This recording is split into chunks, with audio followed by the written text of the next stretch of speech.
એ ટાઈમે 5:30 ખેડૂત અહીંયા આવ્યા હતા, રીતેશભાઈ વાળંદ. એમણે મને જાણકારી આપી. એમને જ્યારે બોડી જોઈ ત્યારે બોડીના પગ જ દેખાતા હતા. અમે નક્કી નથી કરી શકતા, પોલીસ બી નહોતા કરી શકતા કે લેડીઝ છે કે જેન્ટ્સ છે. પછી પોલીસ આવ્યા પછી એને ખબર પડી કે આ લેડીઝ છે.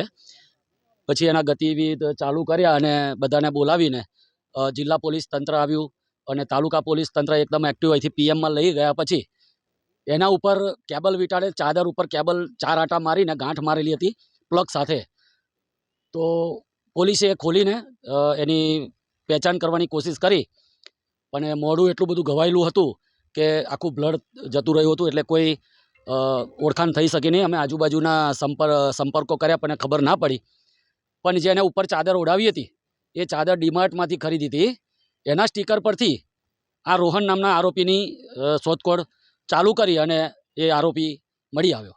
તો શું કહેશો, આવા એકાંત જગ્યામાં લોકો પ્રેમી પંખીડા આવા એકાંતનો સમય કાઢવા માટે આવતા હોય છે, તો આ ગામ તરીકે કોઈ પ્રતિબંધન કે એવું છે? અમે પહેલાં બી આના માટે ખૂબ ઝુંબેશ ઉઠાવી હતી, પણ એવો જગ્યા બદલીને બીજી જગ્યાઓ પર જાય છે. આજે આપણે રિકન્સ્ટ્રક્શન કરવા આવ્યા એના 15 મિનિટ પહેલાં જ એક કપલ આવીને અહીંયાથી ભાગી ગયું.